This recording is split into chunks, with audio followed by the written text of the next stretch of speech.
Hello, welcome back to Mark's NOTCAST. This number 362. It's Saturday, 24th of February, 2024. As you can tell by the change in surroundings, I have left the house and I'm at somebody else's house, which is a shocker. Yes, this house belongs to D for Dog. D for Dog is Birmingham's equivalent of Hackatee Dog.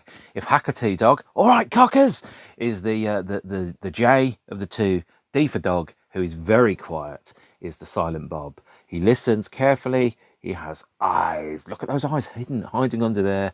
And generally, he's a cool dude, like most dogs. Obviously, I prefer a cat, but I'll take a Deefer if that's okay. And since I'm over at my brother's house, we are going. That was him on the bass. What song's that? Is that the Cure song you were talking about? I don't know. Is it The Kiss?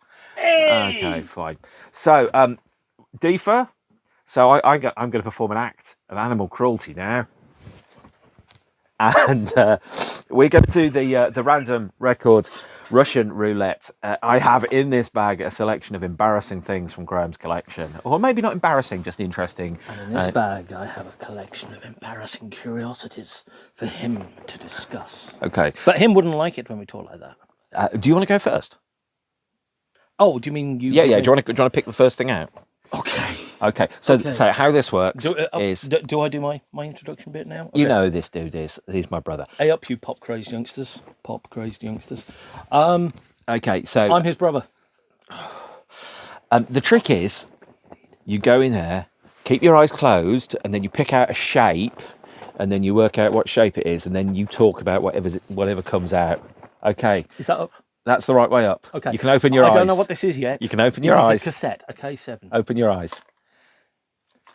You are invited to my flat, but your friend can't come. So, yeah. Hey, it's Vince Neil's You're Invited, but You Can't Come cassette single. The very first Vince Neil solo recording release. I think I might have Steve Stevens from Steve Stevens and the Atomic Playboys on guitar. Or it might have the other guy who's called Stevens, who did the Top Gun anthem. I can't remember which one of the two. Who the fuck is Steve Stevens? And what's International Playboys or whatever they're called? Oh, one of their album covers is a H.R. Geiger painting, which is the only artistic merit on that release. Sorry, Mr. Stevens. Okay. This is the peak apex of cassette formats, the cassette single. The way music really, truly should be listened to in 1989. Can I borrow that for a second? First off, he's got a bandana. Can I just add? Obviously, ticks off all of the necessary parts of all your metal requirements.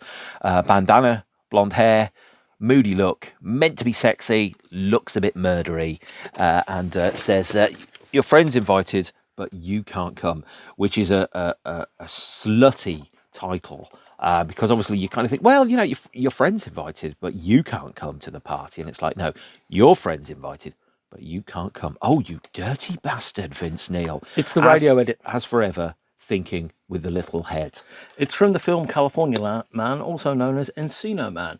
And I'd like to give a big shout out to Alan Sorden. And Alan Sorden is probably wondering out why. And I'll tell you why, because if you look closely at this receipt, like so, I don't know if you can see that. I bought it on the 28th of September 1992 for 50 pence from Playback in Linford Road in Middlesbrough, back when the 01642 number was still 0642. And all I can say is, whoa, yeah, you're invited, but your friend can't come. Jesus. It's dog shit, isn't it, that? It really is. It's in Dobley. That's great, it's in Dobley. I am going to treat this record with the respect it deserves. None. But Deefer doesn't get treated like that.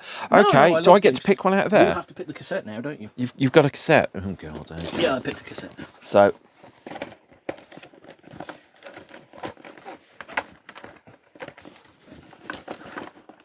This is exciting, isn't it? This feels like picking the national lottery winners. Do you close your eyes and find out? Motorhead's Welcome to the Bear Trap.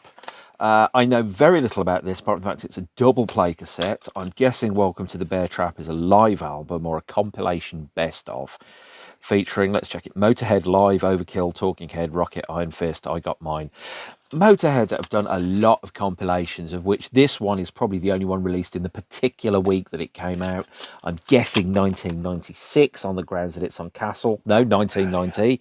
And it's probably, like all Motorhead compilations, absolutely inessential and absolutely brilliant at the same time. I'm going through a bit of a Motorhead phase at the moment. I am basically a 15-year-old in a 50-year-old's body.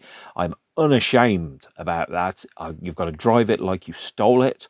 And I am a huge fan of Motorhead. But of course, they've done a lot of records, and any band that makes a lot of records, I'm talking specifically Prince or perhaps Neil Young, who's released 20 albums in the past 5 years, only 16 of which are archive releases that weren't good enough to release at the time. The more records you put out, the worse they get. Of course, if you're in Guns N' Roses, the inverse is also not always true. But it does apply to Kraftwerk, because they have only made, one studio album in the past 21 years. And that's quite good. Tour de France.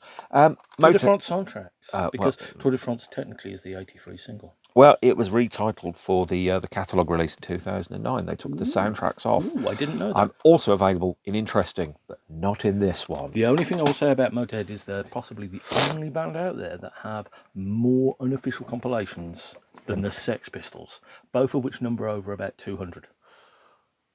That's not a record you want to win. It's not. Close your eyes, have a look in the bag, and pick a thing out. I'm going to pick a book out. Okay. You, dear readers, know exactly what it is. I'm going to make a guess. It is Stanley Stewart's Air Disasters. What? Okay, I'm going to ask, did you pick this at random, or did you choose it out of the list? No, I just looked on the wall and I thought that'll be interesting to get Graham to talk about it. Okay. Anybody who knows me, especially if you're my community mental health nurse, thank you very much, will know that I have I find documentaries about air disasters really interesting. And this breaks down 10 or 12 relatively sort of well-known air disasters. Tenerife 77 is going to be in there. Munich air disaster 1958. Great Morrissey B-side. The chapter's more interesting than the Morrissey B-side, of course. R101 disaster. Oh, yeah. Empire of the Clouds, Of course, yeah. The Comet Crashes? No. Oh, that's the one with the windows, isn't it? That's the one because they had the square windows. They had the square windows, not the round windows. So it's more fatigue. Yeah. So this is where we get into peak middle-aged bloke, and that is basically the megastructures channel. Once you get into the high hundreds on your satellite TV dish, and you get to things like the megastructure channel, Hitler's architecture channel, and best air disasters of the 70s channel, this is exactly what this is. I mean, frankly, I'm just surprised I didn't pick one out about railway crashes, actually, because I'm pretty sure you've got a book about railway. I haven't got any specific books about railway crashes. If you wanted to, you could have picked out other books. So this has got the Korean 747 shootdown, which is interesting because it's Russian misidentification and so forth. It's got the Mount Erebus crash of 1979, who I think are a great prog rock band. It's a really interesting crash. They got lost and got snow blindness and crashed into a mountain because they lost spatial awareness. I didn't realise we were grading air disasters by how interesting There was they a were. very interesting documentary on it called Black Mountain, which is worth a watch if you see it and you like that sort of thing. Unfortunately, it does include the Great Peruvian Human Cookout of 1973.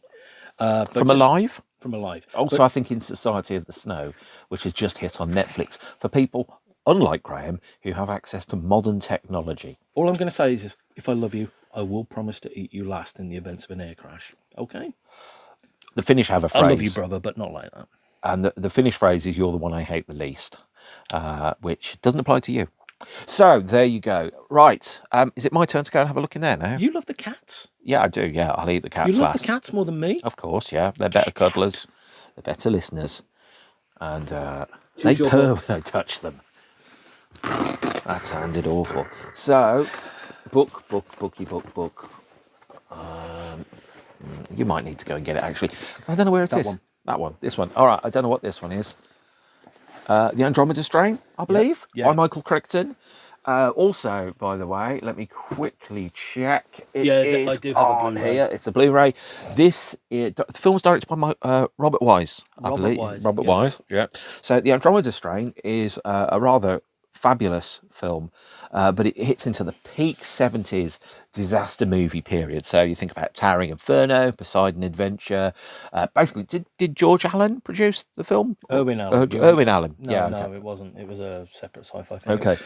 That was before the great disaster movie boom. Oh, 70s, okay. Yeah. So and the Swarm.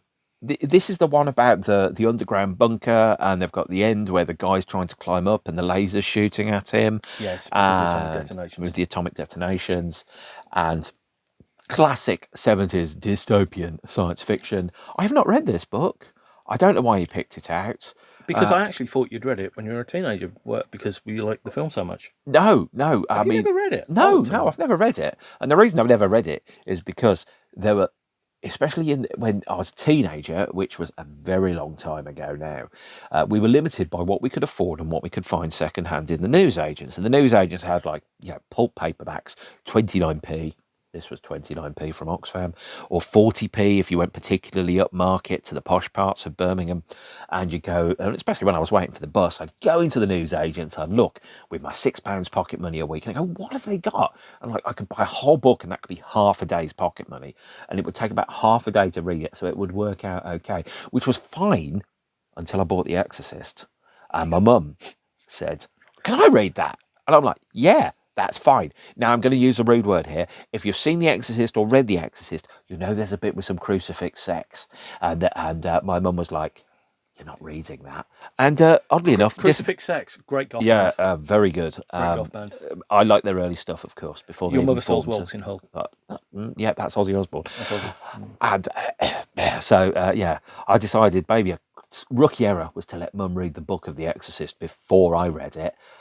Because she was like, "You're not reading that." I was only like 14. I mean, what was she thinking? The film was at least an 18, but there you go.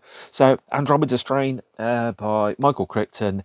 Michael Crichton also wrote Jurassic Park, didn't he? He wrote Jurassic Park. What else did he write? He wrote Runaway and directed Runaway. He did the 13th Warrior film, which was these Book Eaters of the Dead. And he also did a book called Airframe, and I think it was Disclosure, the Michael Douglas Sexy Times film.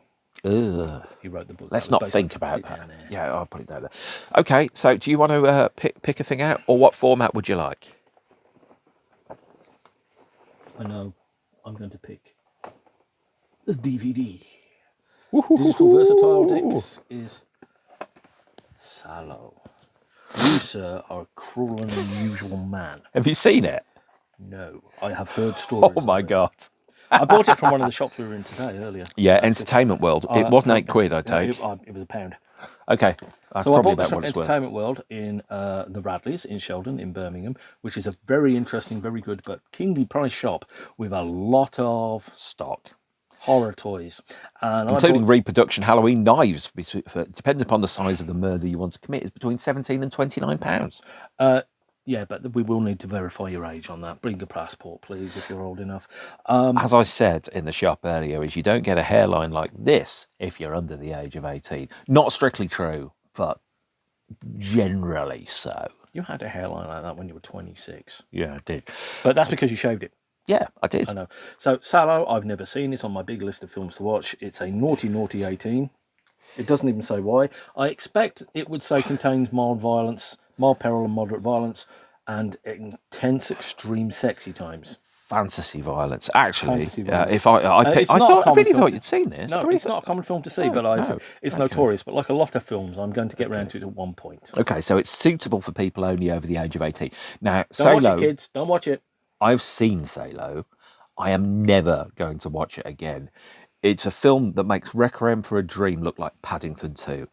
It is appallingly bleak. It will cause you to lose all faith in humanity. And if you've ever got any to start with, that is great. I'm jealous. On a scale of 1 to Zone of Interest, how bleak? Oh, it makes Zone of Interest look like Smokey and the Bandit. Oh, so smoking. Yeah. Hang on. Zone of Interest 3, Season of the Witch. Yeah, something like that. And Salo is one of the most unpleasant films I've ever seen. I really thought Graham had seen this, because then I thought it'd be interesting to hear him talk about it. But since he hasn't... Is it on Pornhub? I don't know. I've not looked. No. It is an unpleasant and unrelentingly bleak film. with no redeeming features whatsoever, apart from the fact that it comes to an end. Also, fact fans, the original rejected cover for Suede's Dogman Star is a still from the film Salo. Oh, I didn't know that. Yeah. You're going to have to show me later. I will do. I'll very happily do that. So, Any film with a subtitle 120 Days of Sodom. a dead giveaway. Dead so, giveaway. Both DVDs together. Please. Both DVDs together? Oh, God, yeah, okay. So, is it... Those not... It's those two. These two. These bleeds. These bleeds. Okay, so these are... I don't know if these are the right way round. Oh, hang on. Okay, yeah. So, we have Bullet to Beijing.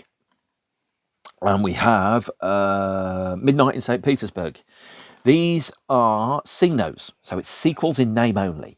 And they are the sequels to, let me just quickly guess, Billion Dollar Brain, Ipcress File, and Funeral in Berlin. Funeral in Berlin, which I've seen, but not all at the same time. I've seen them out of order, which doesn't make any sense. So these are. Have you seen those two? I have seen. Oh God, I'm so sorry. I've seen Midnight in St. Petersburg. It's dog shit. And I've never seen Bullet in Beijing, and I'm not going to change that. So those three films, the original three films, the Harry Palmer films from the 60s, where Michael Caine was due to do a kind of James Bond type sequel, kind of like a cross between Alfie and James Bond, if I remember correctly. And they're quite good. James Bond in a council flat. I quite like them. These are Michael Caine going, well, Jaws the Revenge paid for a nice house. I'm going to buy another house with the money from Bullet to Beijing and Midnight in St. Petersburg. So a clearly knackered, old James Bland walking around both, let me guess, Beijing, I think, and St. Beijing is the destination, but it's not where most Oh, of the film's set. okay. It's the Bullet to Beijing is the name of the train. Okay, so Russian businessman. Believe it or not, Bullet to Beijing is the least worst of the two, and I found that was very difficult until I watched the second one. This is a very, very low bar to hit, by the way, guys. That's all I'm saying. I will say Bullet to Beijing has some interesting camera work and a couple of good ideas, and absolutely squanders everything from it. It's from the director of 1981's My Bloody Valentine. Well, that tells you. The horror film. Oh, so, yeah, but at least you've heard of him and the film. The second one is directed by someone I have never heard of ever. They've both been directed by George Milharka, whoever that guy is. Sorry, George. IMDb credits them differently. Okay, well, unless they've just cut and pasted the, they probably the credits have, over. Because the credits are mostly the same, because it's people like, Michael Gambon's in both films, Jason Connery's in both films, Burt Kwok is in at least one of them. Operation Kid Brother. Actually, that isn't, is it? That isn't Jason Connery. That's the other Connery. That's Connery's brother Connery. Yeah, brother Connery. Jason Connery is Robin Hood. Oh, okay. Robin Hood TV show. So yeah, these films are terrible, Poor. very bad, Poor, no good Mr. indeed, Poor. Absolutely awful, I'm afraid to say. Okay. And C-Nos, sequels in names only. Other sequels in names only include Cannonball Run 3. Cannonball Fever. Yeah, exactly. And was it Troll 2, one of the worst films of all time, which I've seen? I think Troll 2 was never intended as a sequel. It was only badged as Troll 2 in certain countries. Like the Italian film Alien 2, which has nothing to do with Alien, but they just piggybacked on the name. Yeah. So, American Psycho 2, for example, which they had the rights to and made, but didn't have anybody that was actually in it. Shatner's in it, isn't he? Didn't have anybody in it. And so there we go. Yeah. So those two films, terrible. Never going to watch them.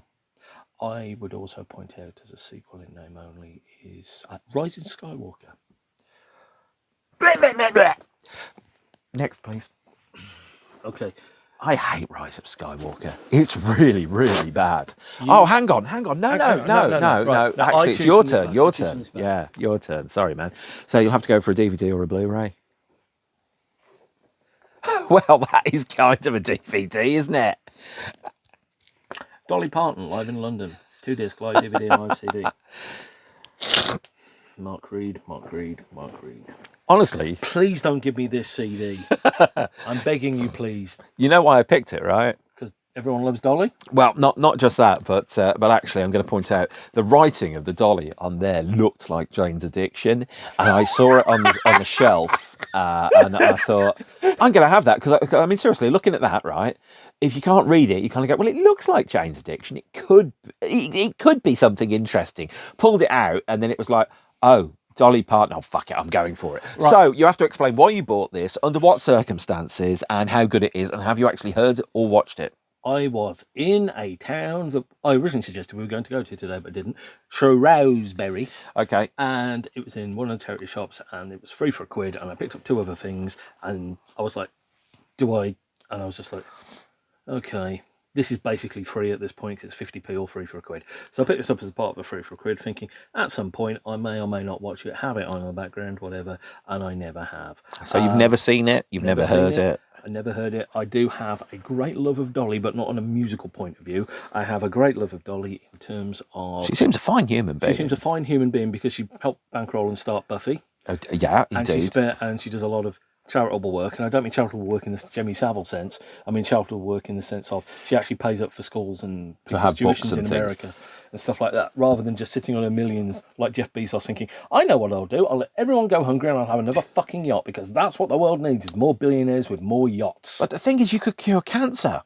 I don't want to cure cancer, but I want to be Spider-Man and eat people. Exactly. So, Dolly, so I have to ping a question here, which is realistically... So have you heard the Dolly Parton tattoo theory? No, but I will say that I have... Because the booklet says passport on it, I am technically a member of Dolly Parton land and a citizen of Dolly World. Dolly World. I'm a citizen of Dolly World, I guess. Okay. Dollywood, actually, is what it's Dollywood. called. You've got your own alternative nation, and I'm a member of Dollywood.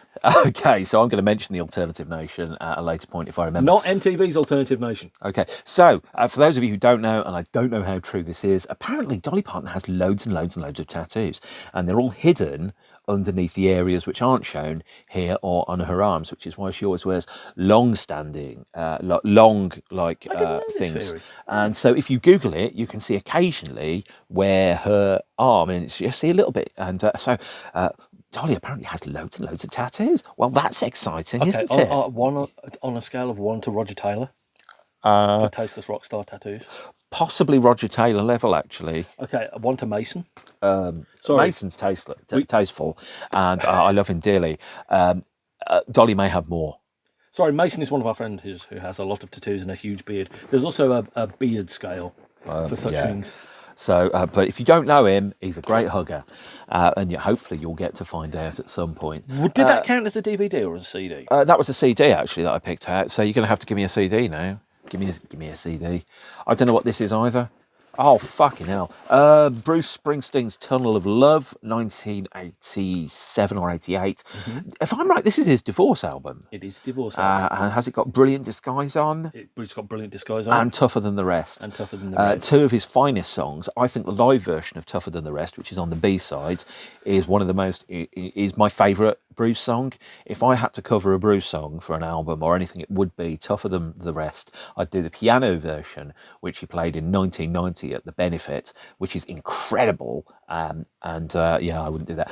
Brilliant Disguise, and correct me if I'm wrong, is a song about infidelity, where he sings something along the lines of, "You didn't know what I was doing because, baby, I must have been wearing my brilliant disguise." Is that about right? Something like that. Yeah, which is great. Is it Me, Baby, or is it My Brilliant Disguise? Yeah, which could be it. Two Faces as well. That sounds like it's a song about a man with two faces wearing a brilliant disguise. It's got When You're Alone on there, Valentine's Day, Cautious Man, Baby I'm Spare Parts. Basically, if you were going out with him and you read the lyrics to this, you'd have probably read it as Welcome to Dumpsville, Population You.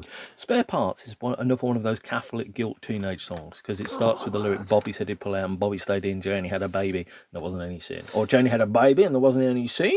Is this the same Janie who was in Janie Don't You Lose Heart? Actually, I've never even thought about that. Okay. That's quite possibly a connection I'd never made before, because Janie Don't You Lose Heart is definitely one of Springsteen's favourite songs. That's my favourite Springsteen album. Yeah. Though I don't find the album sequence as it is works right for me. I found a different sequence that works for me. I think it's definitely his most cohesive work and one of his most mature, and it's also one of his most emotionally naked, because you get later on with albums like Lucky Touch and Human Town, because they're one album, and it's just like, yeah, this is just songs about people he's made up in his head, but that actually feels lived and real. Touch of a Lucky Human Town, right? Owner of a Lonely Heart. Yeah. That's the opening drum fill, which is actually Art of Noise. Okay. Samples. That's great. Whose turn is it now? You? Yeah, it's me. All right. Close your eyes and have a look in the bag of dreams. Bag of dreams, bag of dreams, bag of dreams. I know what's coming. No, you don't. No, you don't. No, you don't. Is this front or back? Oh, my gasoline man is going to come and get you. Your face has disappeared. I don't care. I am now the young gods. Actually, no. Technically, if I do it this way, right, I'm now the gasoline man. Yeah. I Okay. know the gasoline So, man. Young Gods, Gasoline Man, 12-inch. I bleeping love the Young Gods, especially around this era. The first track of theirs I heard was Skin Flowers, because that's the first track anyone heard in Silvers.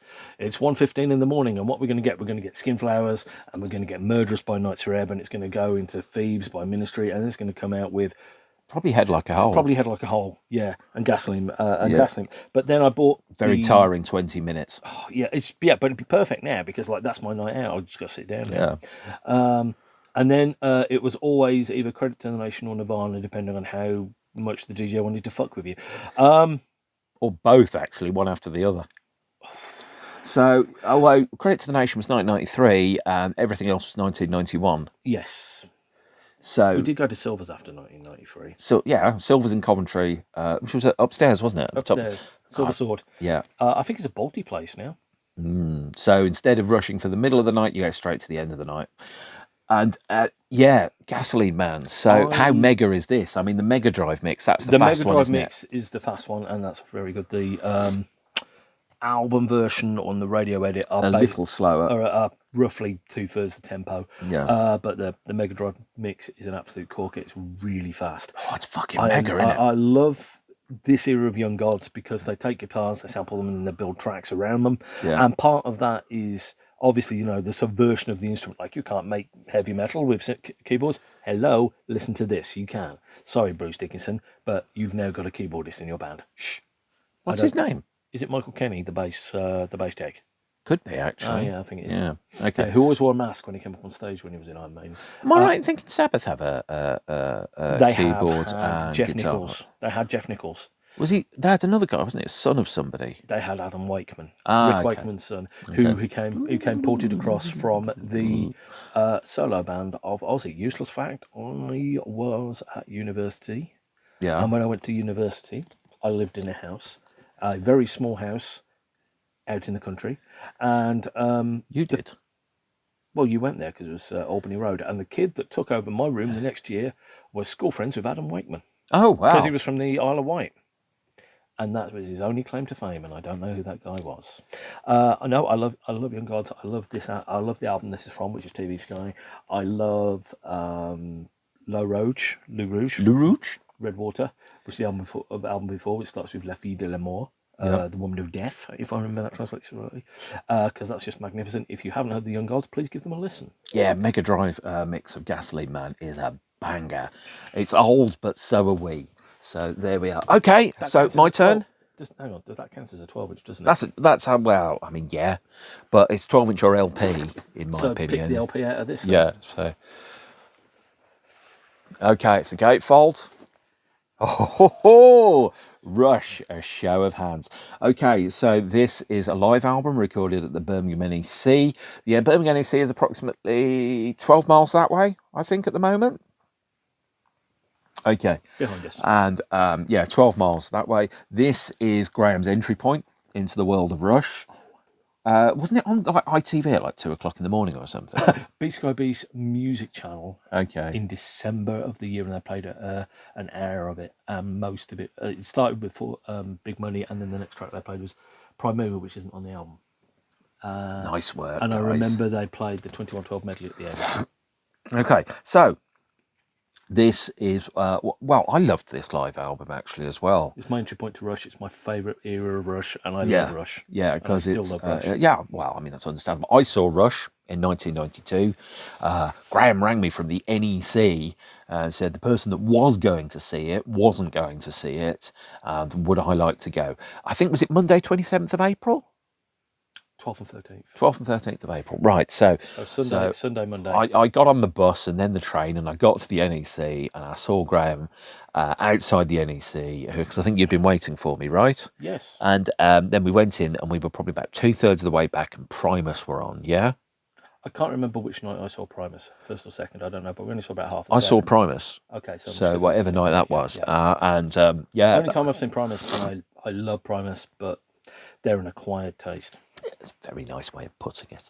And so, so I saw Rush. It was the only time I saw Rush. It's the only time in my life I've seen 10,000 people playing air drums. Was it Rhythm Method or YYZ? They call oh no, on that tour it was Where's My Thing into Rhythm Method. Okay, fine. So, how could you do the air drumming? Exactly. Like 10,000. No, guys. No one can see you because you're standing up. So Sit down, Lars. 10,000 guys, basically, all in unison. And I had like this moment where I was like, I know how Stalin felt. You know? It's better than saying I know how Jeffrey Dahmer feels. Or Kim Jong-un, for example. Although Kim Jong-un was probably about 4 at the time. No, I think he was younger. Maybe. I don't know. Maybe he was like -3. And so, Rush recorded at the Birmingham NEC. When was this recorded? April 1988. Not all of it's recorded at the Birmingham NEC. Oh, right. So the live DVD stroke VHS is recorded in Birmingham, isn't it? Yes, all 90 minutes of it. Okay, but the album is recorded at... Let me guess. Side 1 is recorded at Birmingham, and then there's New Orleans, Phoenix, San Diego. There's 2 tracks from Meadowlands Arena. In the Power Windows tour, those 2 tracks are Witch Hunt. So far, so good. Keep going. Mystic Rhythms. And the album is unfortunately 76 minutes long in the sense that it's been squeezed down to a single CD on a double vinyl. I would love them to release the full set. If anybody from Rush is listening, please release the full show from the tour. You've released everything apart from, I believe, the improvisation at the end of the drum solo, which is Red Lenses from Drugs Under Pressure. Don't keep that in. Okay. What I will say also is this has 2 of my favourite Rush songs in. Yes, I have favourite Rush songs. Do you know what songs those are? I'm going to guess. Go for it. Force 10. That's one, yep. Big Money. No, Red Sector A. Ooh. Is the other one. I hadn't mentioned that. Ooh, both absolute bangers, both on side 4. And which is the one? Is it Force 10, the one with the sheep? Yes, Force 10 is the one with the sheep, the little animated sheep. It's wonderful. Love it. So yes, huge fan of this era of Rush. And during lockdown, as with a great many things, I have gone through and decided I was going to buy the CDs and albums that I didn't have. Now, when Graham and I were growing up, effectively, we had one record collection split between 2 rooms. I had all the cool indie schmindy shit because I had feelings, man. Graham had the fucking metal. And now that I don't live with him, you have to own your own metal. I have to, yeah. I have to buy my own metal, which means I bought a lot of Rush albums. I bought a lot of Motorhead CDs. I'm going through a massive Iron Maiden phase at the moment. A few years ago, when I first saw Slayer, I was like, this band are fucking incredible. Don't say it. And Bleeping Slayer. Yeah, exactly. And I decided I needed to get more Slayer into my life. And what role did Slayer play in our lives earlier today? We were on a bus, and only losers take the bus. And we're losers. Well, Fatima Mansions are absolutely right, by the way. Loser. Now, and the reason that song "Only Losers Take the Bus" by the Fatima Mansions is called "Only Losers Take the Bus" is because Margaret Thatcher said that anyone after the age of 27, no man over the age of 27 should take public transport. So only losers take the bus. We were on a bus, and there were some idiot younglings listening to some crap on TikTok. Now, I know I sound very much like Grandpa Simpson yelling at clouds. And I decided that the best way to counteract the whatever generic sexist rap they were playing was to play Rain in Blood at the top of the speakers on my phone, which appeared to have set off a bit of volume wars, much like the 90s. And very passive-aggressive, but I am an absolute coward and don't do confrontation in public. The reason we won the volume wars is because the only people on the bus who were ever in a band called Volume were me and him. Well, I mean, not strictly true. There might have been another band called Volume, but the chances, like the chances of being murdered by rabbits, are small. Did you know the average person has the average number of legs is less than 2? Yes, I had this conversation. But it's that sort of thing, yeah? Yeah. Do you want to pick a thing out? I think you do. Quick, change the subject. How many more items have I got? I'm going to save the best till last. No, Yeah. I'm going to go for this. I know what this is. It's the Friday Rock Show. There's a band from Japan called Vow Wow. They aren't very good, are they? This particular lineup of the band features Neil Murray, whose signature you can see here. The only Vow Wow records that Neil Murray has ever signed, by the way. Not necessarily ever. I remember taking this to a signing of, actually, when it was in Black Sabbath. Did you get the Sabbath to sign anything? I got them to sign the Headless Cross 7-inch, but I don't know if I've still got it. The Tony Martin, Cozy Powell, and his helicopter. His helicopter wasn't present that day. And Neil Murray and Tony Iommi version of... Okay, so Vow Wow, Japanese hair metal from the 80s. And when I went to that signing, I presented Neil Murray with this, and he was like, I've never seen any... This is the first Vow Wow record anyone's ever asked me to sign. I'm not sure why I used the Birmingham accent, because he's not from Birmingham. Neil Murray, formerly of Whitesnake, then joined Vow Wow on tour. Vow Wow were a Japanese metal band who had been inexplicably going for ages, and it was Arista Records bought them, made them tour the UK, tried to break them big, didn't work. Are they any good? Not really, no. But they did have the disadvantage of doing the jingle for the Friday Rock Show. I was going to ask. Which is why I became aware of them. And they had a Friday Rock Show session where they played like 4 of their hits, one of which was called You Know What I Mean, which then became the Friday Rock Show jingle. The second track was Hurricane, not The Hurricane. Not Rock You Like a Hurricane. Not Rock You Like a Hurricane. That is or Not Like a Hurricane by Neil Young. You Know What I Mean. You know what I mean. The radio session version on the 10-inch single. You will notice here the obligatory pointy metal guitar. Actually, can I just point out actually about the shape of the guitar here? Yeah, the pointy metal I guitar. don't think any great music is played on a guitar that looks like a cockroach. Well, it depends whether or not which particular version of that site. Yeah, but any guitar that's super angular and it either looks like a Raw's Arch ink blot test or some kind of insect, it never sounds good. It always sounds... I'm going to go out of the room in a minute. You know why. Why? You'll find out. Oh, God. Have you got one of those guitars? There. 10-inch.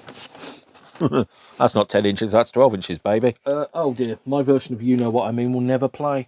It's got a massive, It can be fixed. It's got a massive crunch on it. Okay. Also, this is a poster bag. I miss poster bags. Let me display the poster bag with the pictures of the band. Dude, this is terrible. This is really embarrassing, and you've just torn it. Did you know that? That has kind of assumed it has a value in the first place. In fact, as a signed Vow Wow record, It's probably worth less than it was before. Is it worth less than it was before? I don't know. Very possibly. We did see a rare unsigned copy of Sophie Ellis Bextor's Spinning Plates in a bookshop today. I didn't realise there were any. In fact, I also bought a copy of Rob Halford's biography, Confess, which is also a rare unsigned copy of that. So there you are. Right. Did I pick you out a single? I don't know. Actually, I mean, I'm not you. I mean, actually, no. You. give me a thing. Give me a thing. Well, this is the last thing. Oh, okay. Is it a record or a book? It is a blue. I'm going to have to pick out. Oh, a piece okay. of vinyl now. Keep talking. So, Raise the Titanic, or as Lewis Grade said, should have been called Lower the Atlantic. I was actually really thinking about picking this one out and embarrassing Graham with it.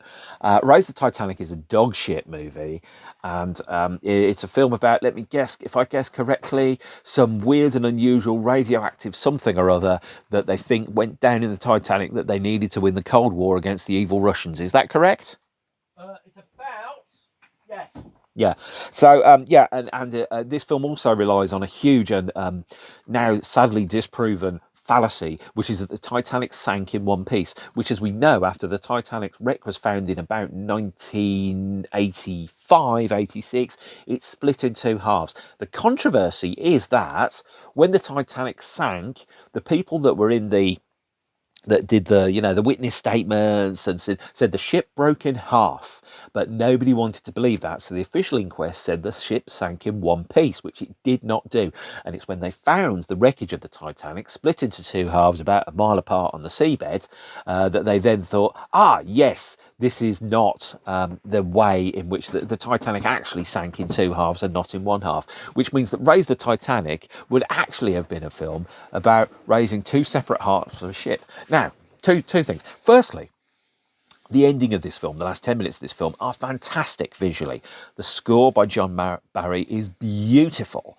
And it's wonderful and just lovely, and some of the best music which John Barry ever did. Even better than the score to The Black Hole, by the way, ladies and gentlemen. Roughly the same year, and unfortunately the John Barry score was never officially released, except as a promotional Japanese laserdisc to cinemas, which occasionally rips do exist on. Wow, that's a shame, because the score is absolutely magnificent to Raise the Titanic.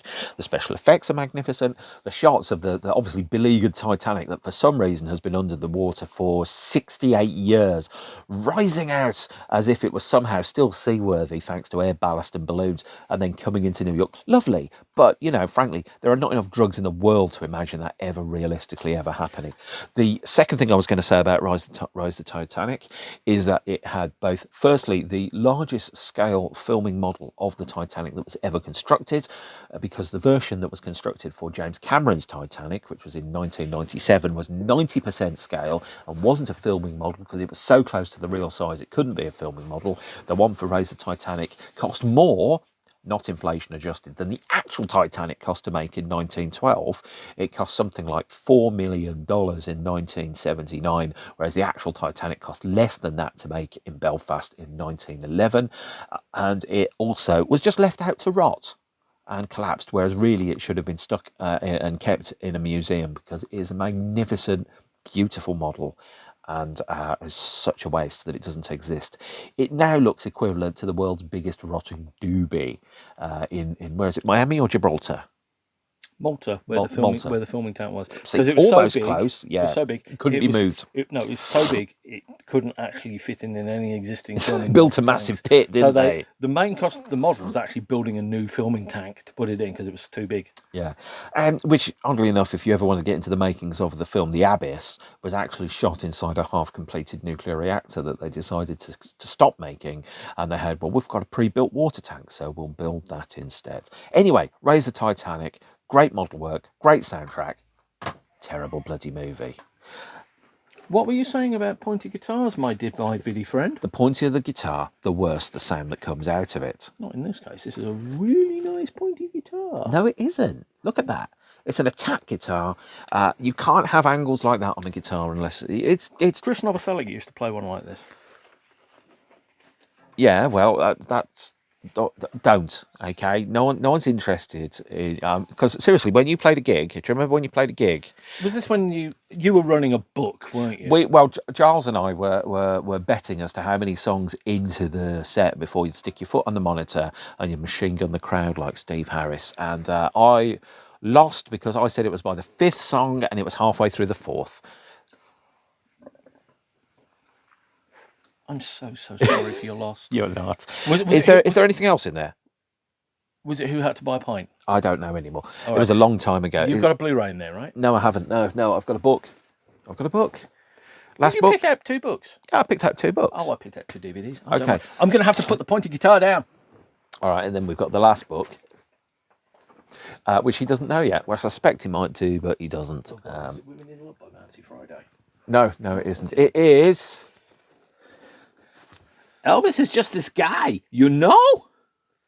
Elvis Presley Speaks by Hans Holzer. Hans Holzer, the celebrity parapsychologist who does the audio commentary and appears on the Amityville Horror DVD. And this is about Elvis speaking from the grave. So here is the evidence provided by Professor Hans Holzer from his 6-month investigation proves the spirit of Elvis survives Slow down. In a world beyond.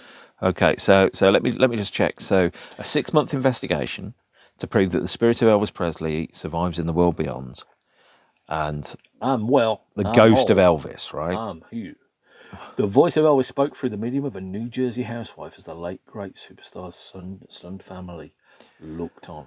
So Elvis Presley Speaks is the most astonishing document ever published amidst the mass of memorabilia that has followed the passing of the king. It's a book every Elvis fan will have to read. Apparently, not that I've just read that off the back. I don't know. It sounds like bullshit. Sounds like it was 30p. They saw you coming. And Hans Holzer, is he the parapsychologist guy that did the Amityville commentary and stuff like that? Okay. Yes. Almost definitely in this day of age would be doing some kind of program on the bullshit channel, like Britain's Most Haunted Houses and paranormal bollocks.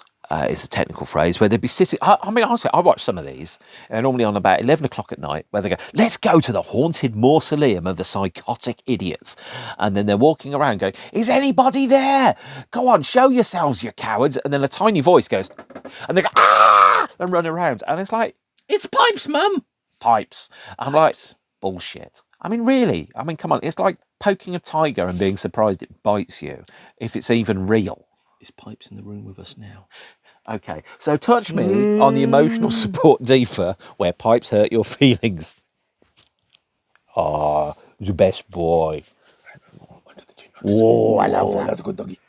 Never grow up, it's a trap. I think that's it, isn't it? I would like to ask Mr. Presley what his connection is to the gentleman, if any. Cousin, is there anything he wishes to tell us about the gentleman? Anything that has occurred between them that you would be interested in discussing? My grandmother is here right now. She's talking. Tell your grandmother to butt out. You don't tell my grandmother to butt out. See, well, that's genuine dialogue from the book. I don't know which page it was. I don't even remember. I don't know. It appeared to be in the room, but there were no walls. Oh Jesus! Well, fair to say, I am a skeptic. Is there? You picked a 12-inch or single for me. I picked a 12-inch or single for you. Oh, is there one in there? No, I just went and got it. Oh, okay. Well, you're going to have to close your eyes. And I'm going to get the emotional support crane from my emotional support record collection. Okay, fine. Come on. Okay. Oh, excellent. Okay, so this is Godhead by Night Sareb. We mentioned them earlier. I love Night Sareb. They're brilliant. I'm seeing them in 3 months' time, one of their rare British shows, and they're fantastic. Now, they are label mates to Depeche Mode. They sound like a fucking furious Depeche Mode that have just been made redundant. And I describe them as three angry men with computers, which is exactly correct. Do you know how they're not like Depeche Mode? They can clap in time.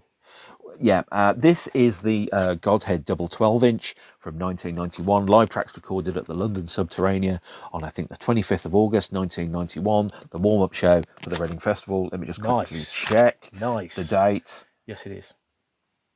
Ah, okay, yeah. Live tracks, 23rd of August. Sorry, humble pie for me, 25th was the Reading Festival show. And this is a fabulous track from their commercial Apex, although of course everyone will say that they were better when they made Belief, because Belief sounded angry and uncompromising, whereas Ebhead sounded angry and uncompromising and melodic. I love Night Sareb. To me, they are the industrial equivalent of the Ramones, in so much as that they don't really have much in the way of melody. Their lyrics are all like, you could imagine them doing a song called something like Sheena is a goth rocker, and their melodies are very, very short. So like when you think about like the way in which the Ramones sing, right? Right, and Night Sareb are like muscle burn, hate, guns, fire, lights, books, and it's like very same because it's very, very short, very, very clipped melodies. But try and imagine that in the clipped vocal tones of a Chelmsford Essex boy. So it's like a cross between like some kind of Mockney gangster, yeah, and a televangelist. I wouldn't do that with a chair. I'm sold, man. I'm totally sold. This one, very melodic, great for jumping up around to. I can do about 6 minutes before I get backache. And yeah, absolutely love them, and I'm seeing them soon. And actually, I have been thinking about doing podcasts about. I think you should. You could go. I preferred their early stuff, like, and you just name something that doesn't exist to really mess with the fans who are like, oh, I've never heard of this demo tape from 1981 called "Total Massacre Death Kill." Yeah, total necro, no sellout. Actually, Total you know, hardcore, no I think their early stuff is really, really good. I particularly like the Attack of the Cranes, and I also like Industrial Mechanism. That's a great track. I am not so keen on the later albums. So following up from Ebhead, they did Ebhead 2, Electric Boogaloo, and Ebhead 3, Don't Fucking Start a Fight With Me. Both of which are not quite as good as Ebhead 1. I don't know. I preferred the reunion album, Balance of Power. Oh, it wasn't bad. It wasn't bad. Yeah, Balance of Power is pretty good. And then they did one called AC/DC, which was after Electric Currents. But Oh, is that like Kraftwerk's Antichrist Radioactivity? Yeah. But it's a concept album. Yeah. About So electrics? it stands for Antichrist Devil's Child, and then AC/DC sued, and it never came out, which is why you've never heard of it. And at some point, like Orson Welles' F for Fake, I started lying. And do you know when that was? Was that when you told us that they remixed Marilyn Manson's song "Electric Satanic"? Actually, it wasn't. It was Bon Harris that remixed Marilyn Manson, who is the kind of the musical linchpin of the group. Marilyn Manson. Yeah, he remixed. remixed. No, Bon Harris remixed a Marilyn Manson track. He did. I know he did. Yeah. Anyway, we started lying a while back because when he started mentioning things like industrial construction or whatever name, Industrial Mechanism, and Attack of the Cranes. That's where I started lying. I thought Industrial Mechanism sounds pretty convincing, but I'm not sure about Attack of the Cranes. So that is the Random Record Russian Roulette Birmingham edition. And thank you for watching. And the next one will not be quite so exciting because it will be me on my own, a man standing in front of his mobile phone talking about an old album, as opposed to taking the piss out of most of Graham's record collection, which, let's be honest, given the amount of Dolly Parton is in there, is quite easy to do. All right, so famous last words from you. Either the curtain goes or I do. Paddington Bear hard stare intensifies. Some people have forgotten their manners. I love this guy, but he's a bleep. If you've enjoyed that, that's lovely. Not every episode will be up to this high or low bar. And in the meantime, if you like, then subscribe. If you don't like, don't tell anyone. Don't be rude in the comments, because the YouTube rubbish eater will eat it and I will never see it. And stay beautiful, beautiful ones. And from me, big shout out to everyone on morrisseysolo.com. Who is Mark Reed? Exactly. Who am I? Mark Reed? Is he a record collector? Is he a journalist? Is he a broadcaster? Or just some kind of dark, gritty amateur in the Mark? Then there's Mark Snyder. Actually, not Mark Snyder. Zack Snyder cinematic blogging universe of YouTube. Well, he's got the beard. He must be evil. Like everyone who wants to be ambiguous, I don't like labels, man. The only label I like is Factory and 4AD and Mute Records. See you later, okay? Bye. Ciao, bambino.